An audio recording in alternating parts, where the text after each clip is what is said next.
We're live, y'all.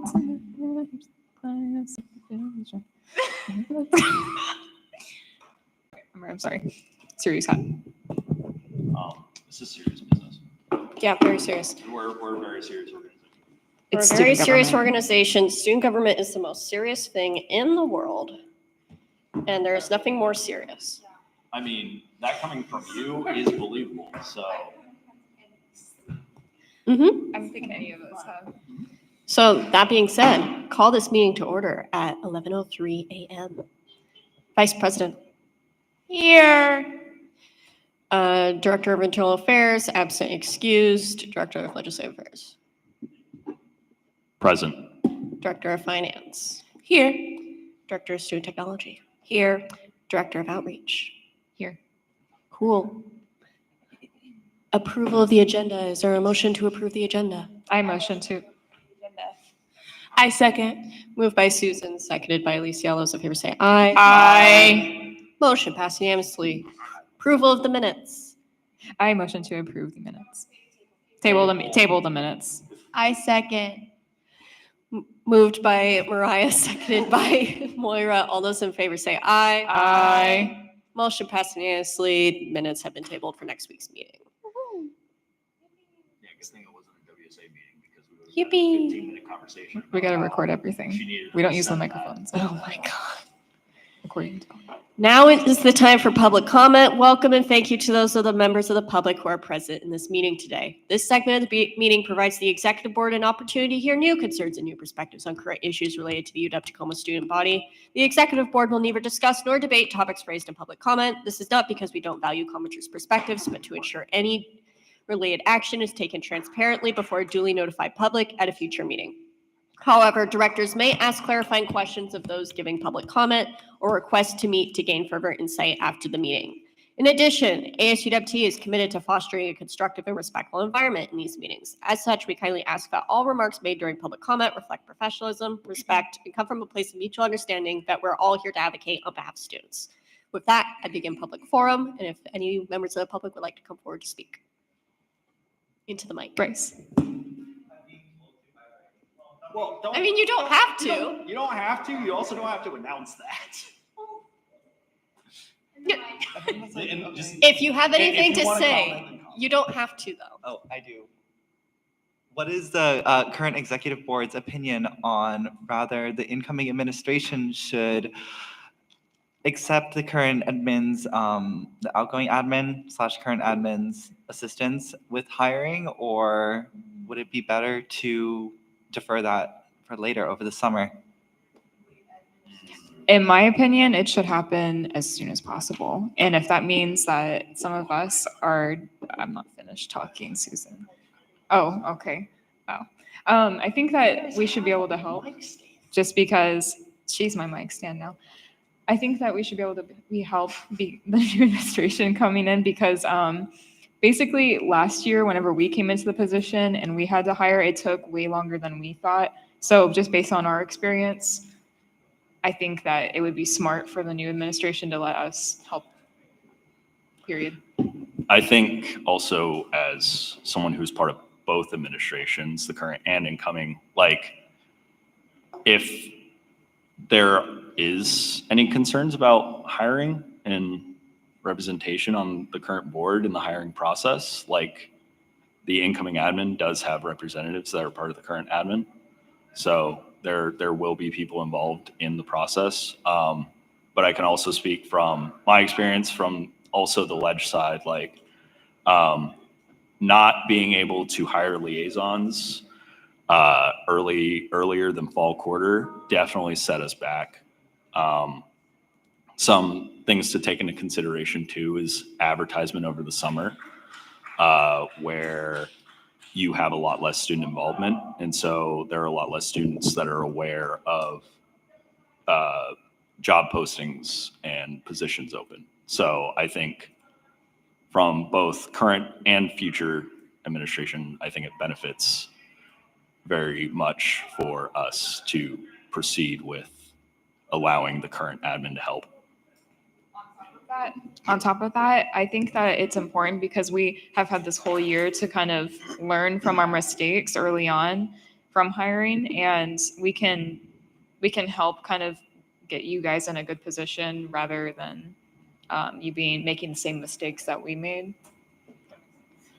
You go. Okay, so hopefully Nora doesn't mind that I'm speaking for her, but since Nora isn't here and she's in charge of hiring, I know that she spent a majority of her job, all 3 quarters she's been hiring, and it is a lot of work and a lot of effort.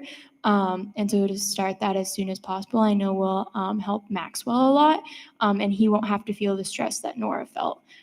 So it's not just the director, like everyone wants their positions hired for, like who's underneath them, but I think we really need to talk about and think about the stress that this will put on Maxwell and the entire team for not having those positions hired earlier.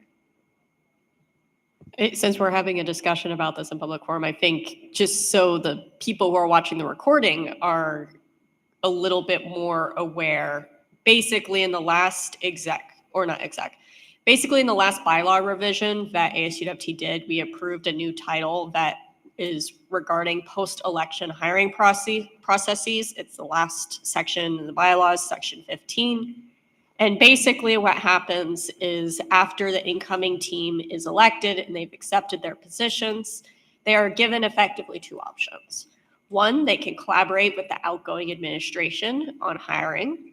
And what that looks like is allowing the people who are currently in this office to help advertise for positions, send out campus-wide emails, get it posted on Handshake, this, that, the other. But the incoming team gets to also sit on the hiring committees to review candidates, interview them, that kind of thing. And then because we're the ones formally in office and the ones who can move things forward, those people, we're the ones who would be the ones on paper making the vote. But from what I can say is that people who, like if that option was chosen, they could sit in executive session. They're part of the process. Like we're hiring for their team. They should be part of this. But their second option is that deferral of hiring authority, which is them saying, no, we're good. We'll take care of it as ASUWT has always been, which is once they formally take office, then they can start with the hiring. So right now, the incoming team is in that period, which the bylaws state is within 10 school days, where they have to choose between option 1 and option 2. So I think you've heard our stance, and I think Susan has a perspective too, but I think we want to help the incoming team, and ultimately the ball's in y'all's court to sign the paperwork that says we can either help or not, or if after the 10 days it defaults to us not helping, because that's what it says in the bylaws. Which tomorrow is the last day, Mm-hmm. right?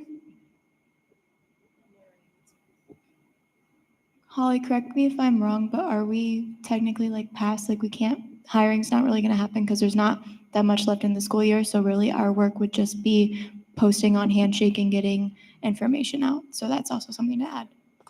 Yes, at this point, because it has taken so long to hear back from the team and the fact that we have to have positions up for 2 weeks before we can interview, really what it would look like if the incoming team were to agree to option 1 would be, okay, let's start advertising on social media. Let's get a campus-wide email out. Let's get an email list of students who are interested for the positions once Handshake is up. And then maybe have the people that will be on the hiring committees for those positions once they formally take office on June 13th to start thinking about interview questions of what they want to ask those candidates and being able to do so while we're there to guide them and be able to support them in that process. So yes, you are correct in that, Moira. There's not enough time for us to interview and move forward with a candidate at this point. Okay, the positions we're talking about, they apply to STFC positions, correct? Correct, because STFC is under us. Okay, Julio, wait, take it from someone who's hired over 25 plus students here on campus and onboarded them. You need more time to have the jobs posted because sometimes students take longer to find it. Sometimes you're just going to have a position that's going to be harder to fill. You need to have it up longer, especially since we're going to have more students coming in over the summer who are it's their first time using Handshake and they're trying to figure it out. But honestly, it's up to you guys. My recommendation and my experience says you should do it sooner rather than later, especially for STFC, since we are on a much shorter timeline than we were before, and we need to get that committee formed. And just last comment from me on this too, because we're talking about the hiring process, but like also the actual feeling, like once even if the entire process goes smoothly, where, you know, we're just on top of it and we select people like as soon as we can, and we're having the votes and everything goes on time accordingly. The entire process between us actually like interviewing people and then to them actually being put in UW's system to get paid and everything like that, because that's get sent up to Seattle, the total process alone will take a month, roughly. Yeah. Not more. And that's Yeah. if everything goes smoothly. Mm-hmm. Another thing is Matthew coming into my position as director of outreach.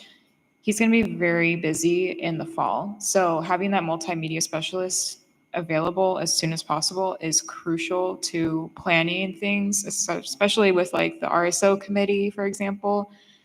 There's so much.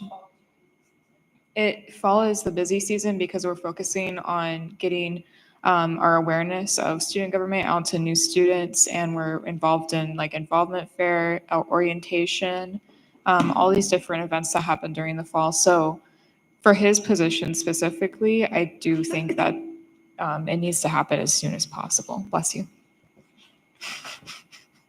Okay, anyone have any other unique thoughts? I will say we kind of deviated from the purpose of public comment. Is there anything our member of the public that wants to say? Thank you for your time. Okay, cool. Thank you for yours. Cool. I mean, we answered the question. Obviously, we're passionate about it. No decision was made. Okay. Okay, unfinished business. We have none. New business. Purchase request. And I will. Okay. Are you gonna talk about promotion? Yeah, I could talk. I will be talking about it all because we did get funded from SCFC for spring special, so we do have some money in our pockets to help cover. Do we want to go over Connor's first and then talk about the money that's left, or other way around? Yeah, we could do that Okay. way. Okay, so like it was ignore that comment I was gonna make. We do have a request from Connor that we will have to approve for our new administration. So we got like a little welcoming workshop type of lunch. Connor can talk about it. Connor, you can also talk about it because this is your request.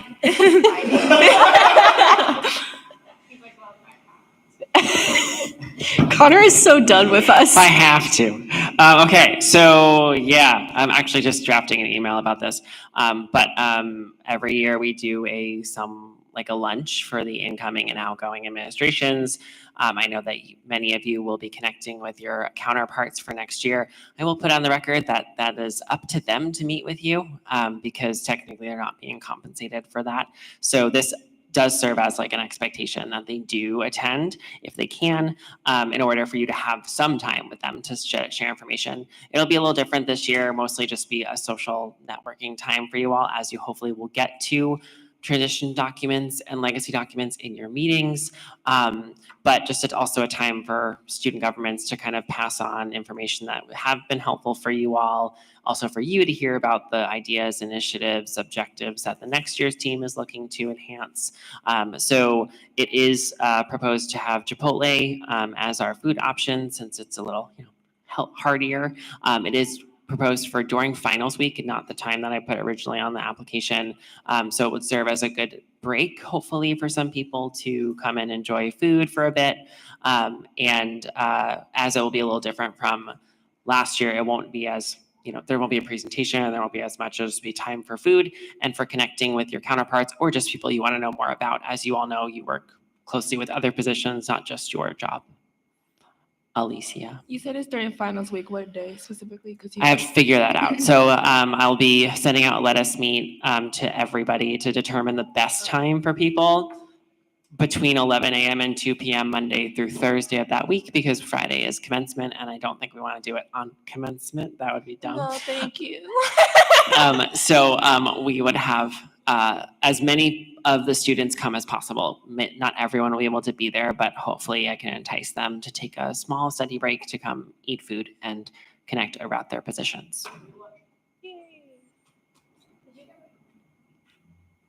Yes, I responded. I did. Talk in the mic. It's not about that. It's not important for public. Yeah, so that's our big, just getting some good food for you all rather than Jimmy John's again. So I actually told him he should do Chipotle this time, not Jimmy John's. The 2-inch sandwiches they gave you? yes, Ben, they're cheap, okay? Okay, so then after hearing all that, do you have any questions or comments on this proposal? No. Is there a motion to approve? I motion to approve. I second. Moved by Ben, seconded by Mariah. God, we have 24 days left. All those I'm in meeting favor with myself say anyway. aye. Aye. Motion you. passed unanimously. No. Thanks. The last one. The last one. Respond to the let us meet when I send it. Thank you. I will. Okay. On the comments, do you mean to do it right now or during my board updates? No, do it now. Okay, so on the comment of that, I did speak to Holly recently about getting stuff early on for next administration, like regarding like promotional items. And I did get asked like what the number we are working with, and I currently have $4,000 and with regarding that. And I wonder if Connor, if you can answer this question, am I able to use some of food money in promo? Yeah. So we actually have more than that. So we take $900 from 4,000. We're missing with 3,100. So we'll have like around like $7,100 to mess around with. Needs to be here, like already delivered by what date? By June 30th. June 30th. Or just by June 16th or earlier. We So have $4,000. around like more than that. Like so I would say use some of it because we did ask SCFC for that money.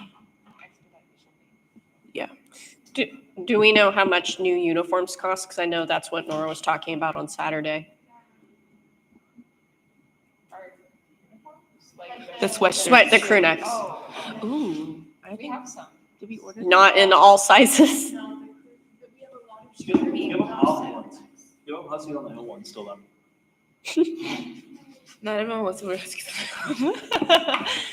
But yeah, I would just say if you guys have any ideas, I again put it in before June 16th because it needs to be in here before June. Please give me your ideas. I don't know what to get. Other than t-shirts. We can, Nora said that she wanted like cuter t-shirts or tank tops or something like that. T-shirts, I say tote bags. I think people like those this year. we can have a blowback to 2022 where we had the pens that changed colors. I want those. I stole one that was in my desk. Yeah. Those should come back, and we probably, I don't know, I think people are liking the tumbler cups too. That's still a thing as well. And we kind of are running out of those as well. Yeah, no, No. not those things. Maybe glass. I know people like glass cups. Because we don't use plastic no more, we use glass. Glass tumbler cups. Yeah. So each of those pens cost like $6 each, and they break really quickly.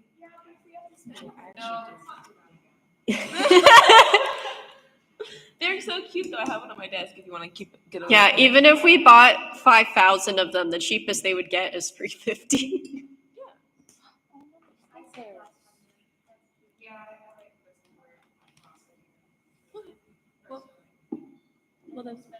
Do you think you could put together a shopping list of sorts and have us approve it next week?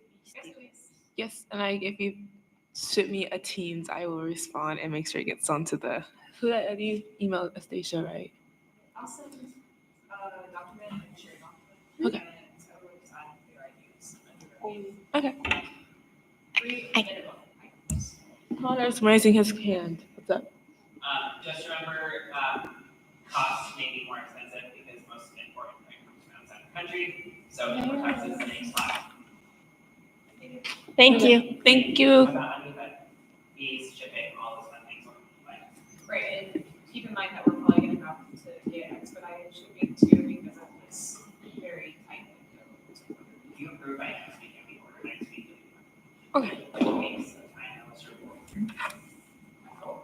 if it's already ordered and it doesn't get here, it doesn't have to buy comments. It gets here in time. Alright. Okay. Thank you, Alicia. Move forward to the ledge fee MOU, and I'm gonna hang up here because I'm gonna keep using the computer. So, been talking about the ledge fee for a little bit. Where we last left off was the Senate approved, we did the survey in fall. Senate approved their resolution to tell us to negotiate with admin. We've been negotiating with admin. We now have an MOU. When I put this on the agenda, the hope was to have Sylvia and all of them already approve it. So, because the last step of this is after it's all signed, the exec board approves it, then it goes to the regents. However, they need to hear back from compliance. Compliance meaning UW's people, the attorneys general, et cetera, et cetera. So that special exec board meeting that I was talking about potentially on next Thursday would be because they're not going to hear back until Memorial Day, and they're not going to get an email on Memorial Day. So it'll be on our meeting day, and they probably won't have it signed yet. And they, I mean Sylvia and the chancellor, Mentha, all them. So I'm going over this with you guys now to address any questions, concerns, that kind of thing. So on that Thursday, once they sign it, we can approve it ideally and be good to go. So I saw a question from you, Mariah. If we have to have that meeting, can it be virtual, please? Because I work. But I can swing it if it's virtual. I don't. We could probably maybe do it hybrid as long as there's one person being in person, which may end up being me. We'll see. I'll get back to you on that. So as a quick, I'll go for this real quick, but as a quick reminder, the ledge fee, we asked students about it. The monies from this fee would go to fund things like Huskies on the Hill, positions in our ledge arm, civic advocacy trainings, that kind of thing. And it's a optional fee, meaning if students don't want to pay it, they don't have to. It's also only $5.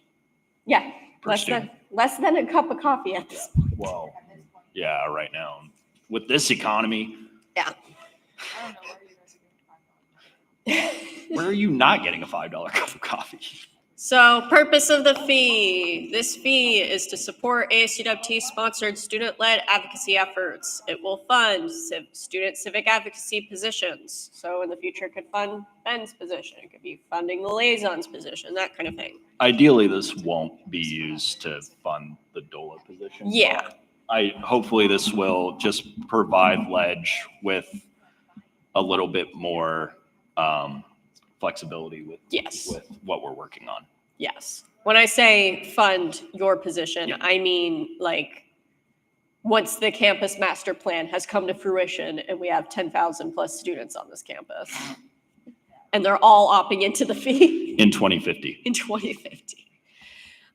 Student travel for advocacy purposes, so housing, transportation, self-explanatory.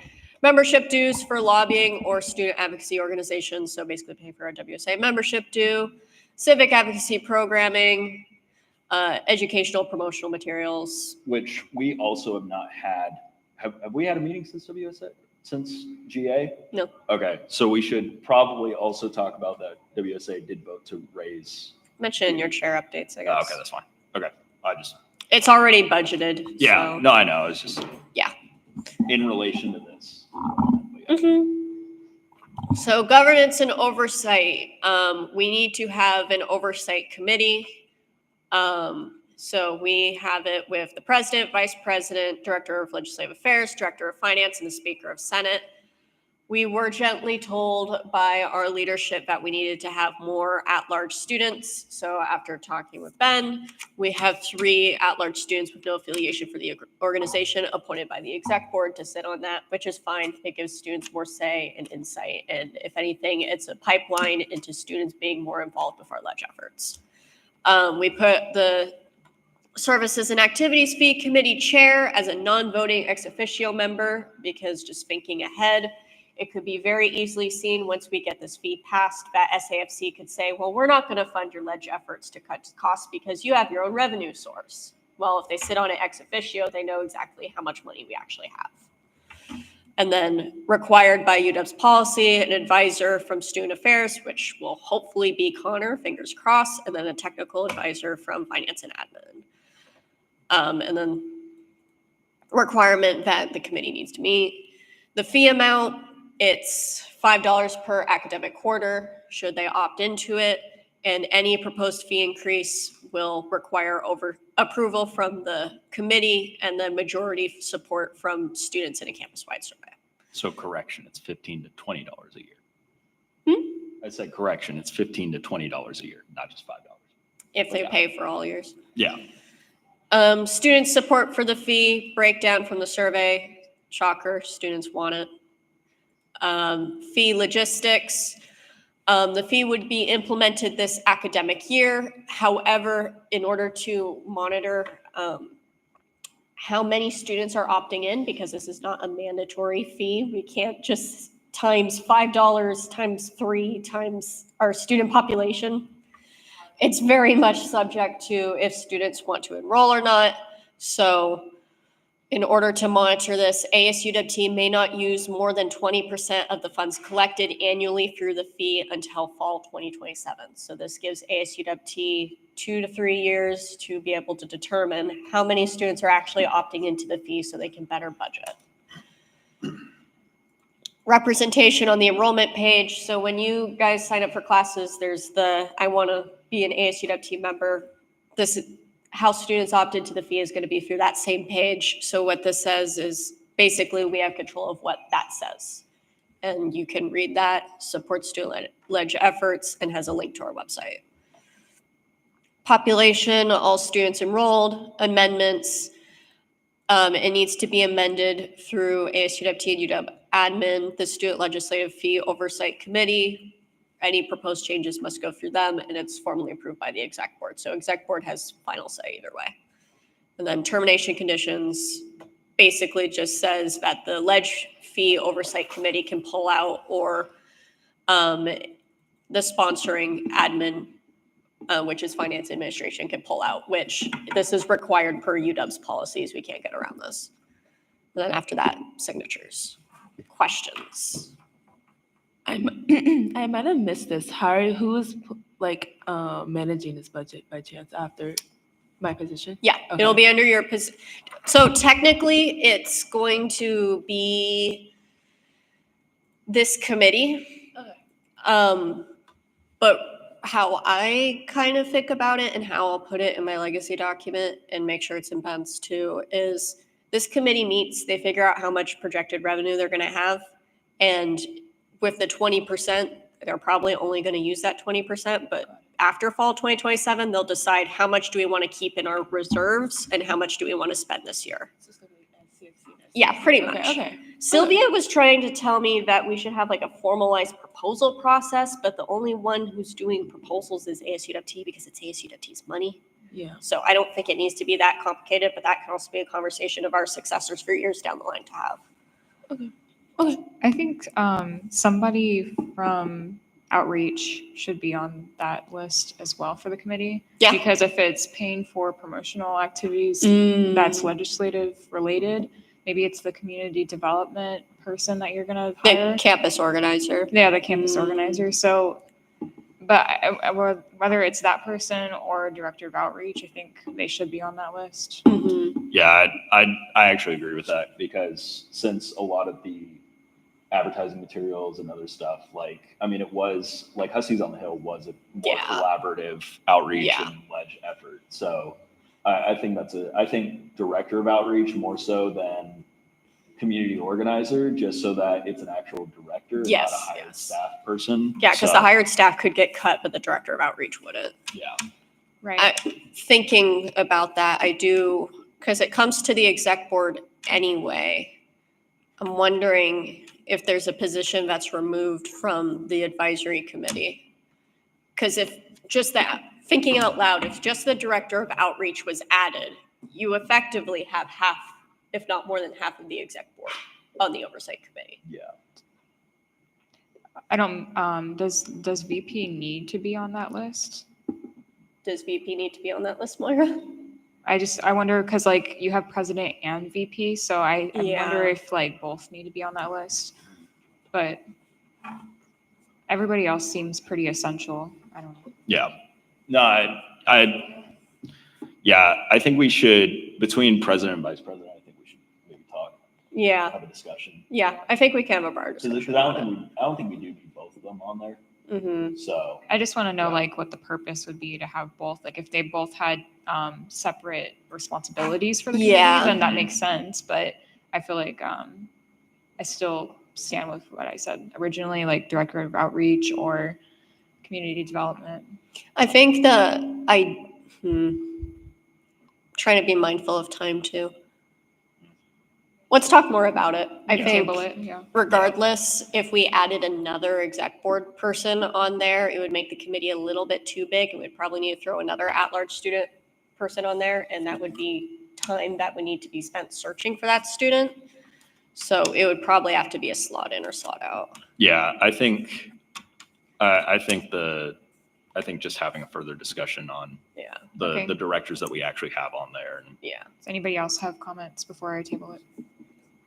Yeah, I motion to table this until next week. I'll second it. I mean, there was no action to be taken for this anyway, but Oh, move. I thought we had to like approve it. Mm-mm, not until it gets signed. I think. Well, then table the discussion. Meetings public, or are those going to be? I don't think they have to be public though.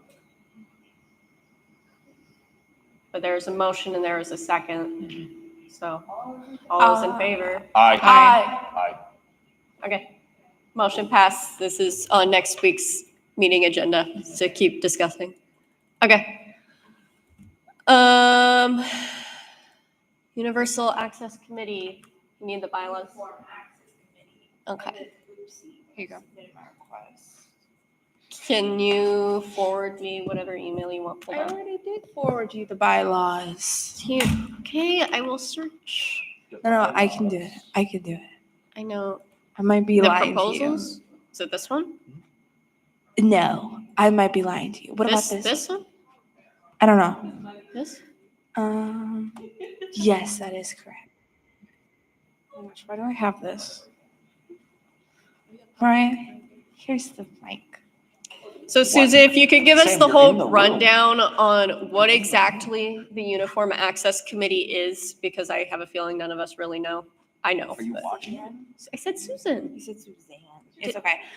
Just give us a rundown and then talk about it. So it's recently strongly advised, but not decided by the OPMA office. I need to be very clear about that. It was suggested and advised that we will be we basically, what would you call it, Connor? We make recommendations to the STFC committees and then we vote to fund based off of that. Yeah. So we changed your So it's a bylaws committee. accordingly. They were dog water before.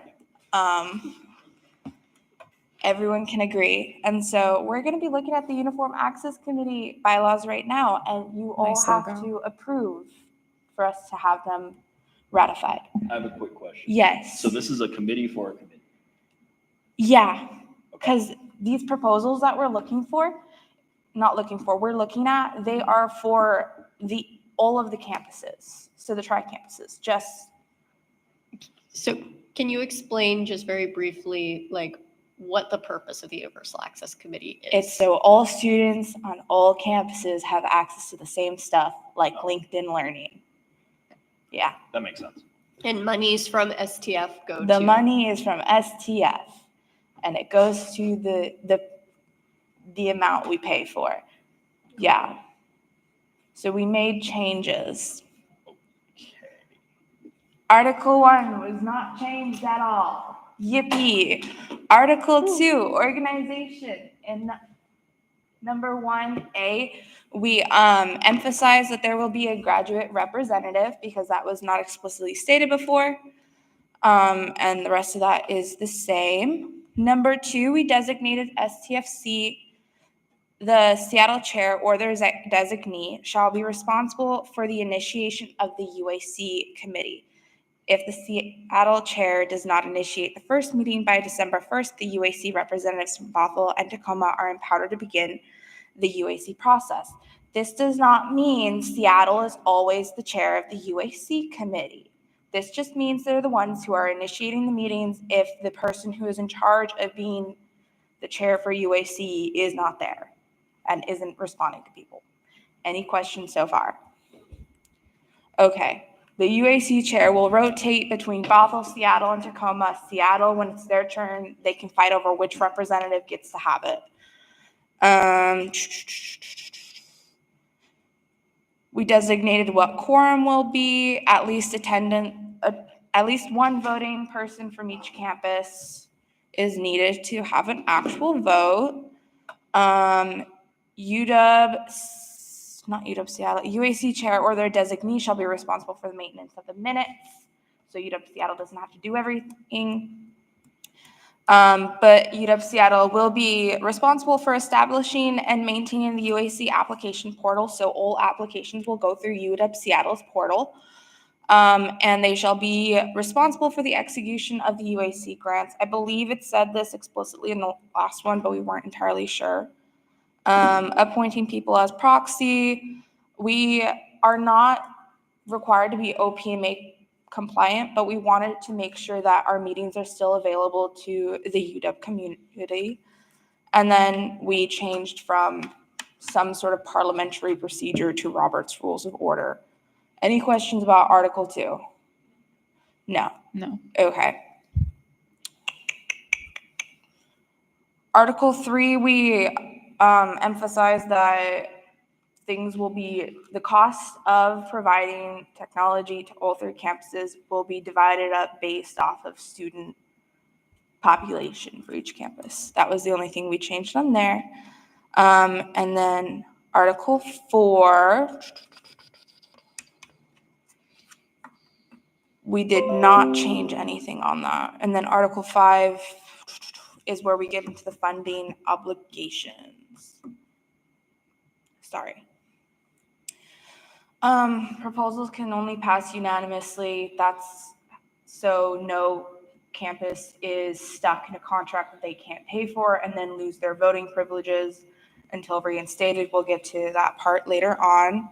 If a given proposal is not approved by the UAC, individual campuses can take it to their own personal committees, review it, and amend it so that their students can still have access to it. That's how we got around that. If we do not fulfill our obligations for funding, we will lose our ability to vote for UAC stuff and lose access to UAC technology. What else? Oh, the bylaws amendments. Amendments to these bylaws shall require approval by a 2/3 vote of the Uniform Access Committee. Additionally, approval is required from the associated students of all campuses. And we added in the graduate and professional students. And that would be it from my knowledge. Yeah. Any inputs, concerns, things you want me to take back to them? I have a concern. You have a / concern. question. So how does this work with funding? Because obviously UW Seattle gets a lot more money. They have a lot more resources and students and stuff like that. Are we going through this? Are we going to be sort of expected to be held to the same standard as Seattle because we have a lot less money? What do you mean same standard? Well, the whole point is that we have access to the same thing. Are you asking a question I already Yeah, answered? Susan already in. Okay. Okay, so Can you if repeat? there is not a unanimous vote, then it is not being funded. Okay. And so it'll go to other people's committees on their own Thank if you they for the still want it. Yes. Susan, you also said that we don't, like, it's dependent on the size of the school, right? So we would be, Yes, we're about 10% right now of the entire tri-campus population. So we make our estimates about 10% because we won't get the actual number until we vote yes. okay, so we would be paying. We would be paying about 10% of the Okay. total cost, just Cool. like Bothell. Cool, thank you. And our representatives are not allowed to vote in favor or in opposition of a proposal unless they take it to our STFC committee. And then they approve it. And if the UAC committee wants to appeal what they decided, like if they decided against the proposal, they can, but they can only appeal once from my knowledge. So to confirm, before the representative on this committee can vote in favor of, say, LinkedIn Learning, they have to talk to our STF first to get Yes. input and then vote. Okay. Because you are now an advisory committee and you are representing. Like, we can't make complete funding decisions without STFC approval for our campus. Okay. Any other questions, concerns? Holly, I know you had a you had a concern about document retention.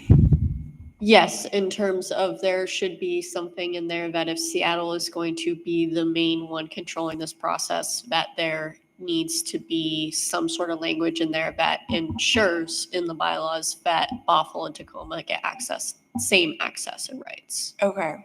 Same access and rights documentation. Perfect. If there is nothing else, I don't think I had a voting thing on the agenda. So that would be the end of discussion. You need us to, but it is. We have to approve it still, right? Yeah, we can, I told Estacia that requested for all the changes. items we could. You requested changes. Yeah. So we are not able to approve it. Okay. Cool. Is Sounds good. that all you needed? That's all I needed. Okay. I mean, if other people agree with that, that could just be my opinion though.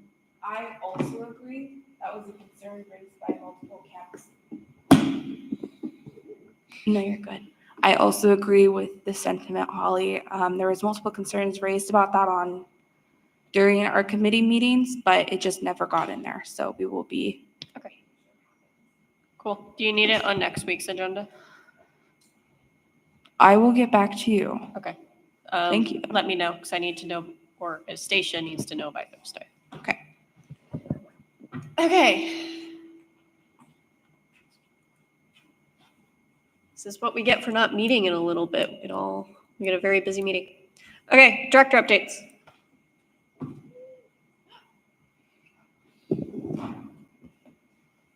Connor, does CTF close this Friday?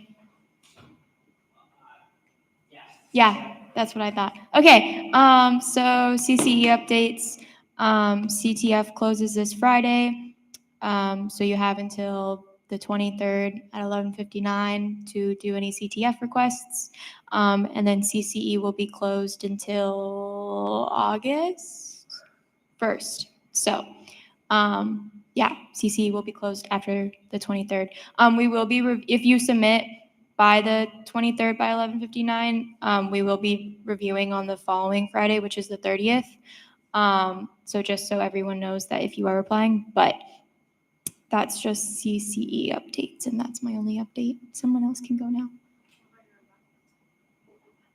Oh, yeah, my event. I can say that. Okay, so, well, it's not just mine. So the end of the year bash, which starts at, I don't remember. It's like 11:30 to 2. I have it at different times on my calendar because I'm setting up for it. It's 11:30 to 2. And there's going to be a petting zoo and a face painting person and a caricature artist and vouchers for food truck and vouchers for ice cream and games and so much. And it's on the Prairie Line Trail. So come to that. And then also Pride Pack and SAB. So it's not ASUWT, but I'm putting it anyway. We're doing a movie night, a drag show, and a prom. And that's June 4th, 5th, and 6th. What's the movie? The movie is But I'm a Cheerleader, which is a cult classic. And it's going to be here in 304. Actually, I don't know what room we're in, but it's going to be in UOWY 304. And all the flyers are up everywhere. But yeah, movie on Wednesday, drag show on Thursday, and prom on Friday. So yeah, everyone come. All right, that's all for me. Thank you, Moira. Anyone else? Alicia, did we announce the Board of Regents thing already? I believe Sam has went to the meeting. correct? But what do you mean, Board of Regents meeting? Just say, like, you. Okay, well, the Board of Regents passed us on the consent agenda, so we do not have to make any alterations to the budgets you guys passed. And we made only one reduction to one position, so student employee wages were preserved, and I'm very proud of it. That's good news. You have? No. Well, I guess I'm the bearer of bad news. Okay. Oh. Okay. So this is not a state update. This is a federal update. With the current bill proposal that is currently being passed around in Congress, it's currently held up in the House, I think, because Republicans are not even on the same page on this. This bill, the proposals that this bill will do, or what this bill will do to higher ed and financial aid, it's going to cap aid based on median cost of college. So whatever the national median cost is, that's what they're going to limit aid to. New restrictions on Pell Grant are going to cause 64% of current eligible students from receiving the Pell Grant. Students must complete 30 credits per year for Pell Grant eligibility, which is not a big deal for us because we're on a quarter system and most of our classes are 5 credits long. Most quarters, people take like 3 classes, so you get 15 credits per quarter. However, in semester systems, a lot of times they do 12 credits per semester. And when you're requiring at least 30 credits to receive financial aid, that now requires those students to also have to take summer classes to receive their financial aid. And then narrowed student eligibility for federal aid. And then I'll go over the impacts to federal loans. This will eliminate subsidized and grad plus grants or plus loans. So this will impact graduate loans. This next one's kind of a big one. There's a $200,000 lifetime borrowing cap. So that is not realistic, especially for a lot of students that may be looking at grad school or things like law school, where typically if you are having to receive financial aid to attend, a lot of law schools end up costing between $150,000 to $200,000 a loan. Restrictions and caps on Parent Plus loans, cuts to medical and dental public service loan forgiveness, eliminates most income-driven repayment plans, holding institutions liable for student unpaid loans. So again, we're talking federal loans, and they want to hold the institutions accountable as opposed to students for repaying those loans, which is then going to create a larger burden on the schools themselves. No payment pauses for hardship or unemployment. So if you are going through an economic hardship or a financial hardship, or you are unemployed, there are no pauses allotted. And there are limits to forbearance use. This doesn't look good. Like, I'm just going to put it bluntly. This is going to make higher education a lot less attainable for a lot of people, a lot of low-income people in the US. This is not just a Washington State issue. This is a federal issue. We're currently working with the other student government admins, ASUWT, ASUWB, and GPSS to mobilize students to send emails to their congressional legislators. So this will be to your congressional legislators, not to your state legislators, to hopefully hopefully get, a no vote on this. Now, majority of our legislators are Democrats. They're going to be against this anyway. But still, a show of presence from our students may light a fire under them that they've been needing. And hopefully they will actually advocate on our behalf. Yeah. Something I just remembered from my meeting with Sarah Castro just last week. And Sarah Castro, she is UW's federal relations person. Mhm.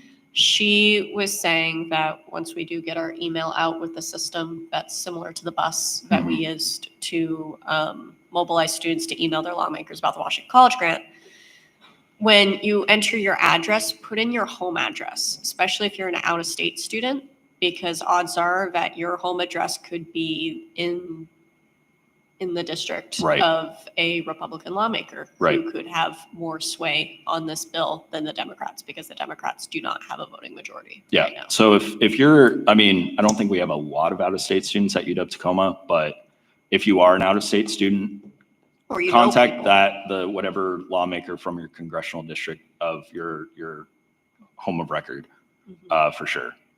Especially if you're from a red state as well, or from a red district. The last thing on this, it wasn't on the list of things, but and Holly, you can correct me if I'm wrong on this, but I believe the other part of this is loan repayment basically begins Yes. immediately. Yes. So the expectation as well is that students are repaying their loans while they're still in school. It's not attainable. It's unrealistic, and it's going to, on an economic level, it is going to severely impact our economy. It's going to severely impact our the economic hierarchy that exists currently, where you're going to see more and more people not have access to higher education. And it's a scary thought. So sorry to be the doom and gloom, but that's what we're facing right now.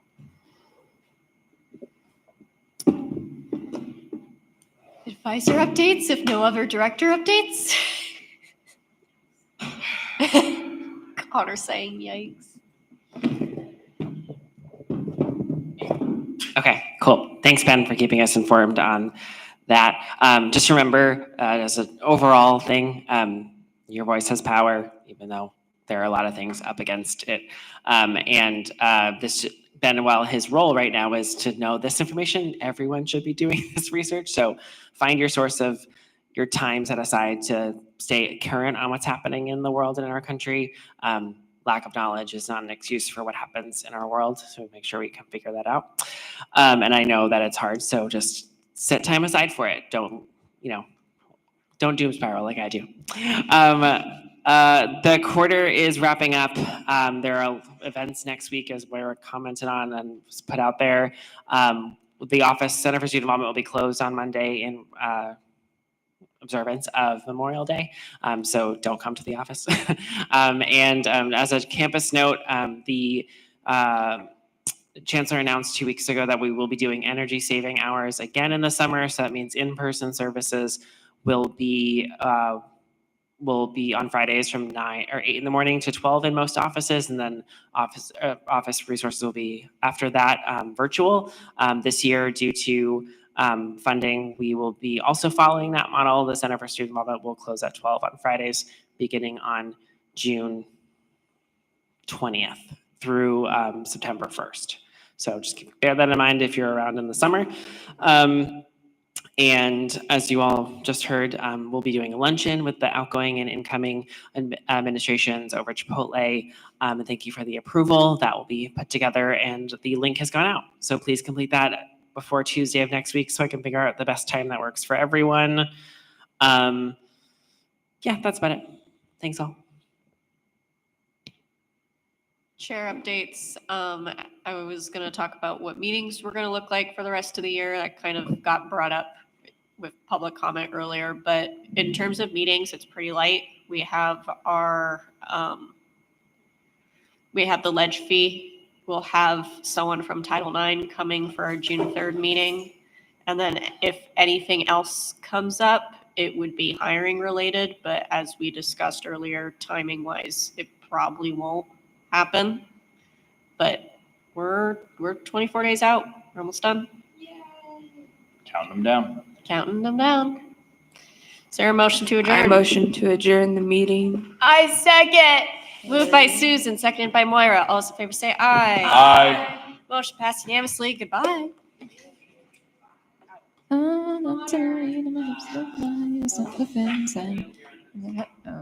Really slow.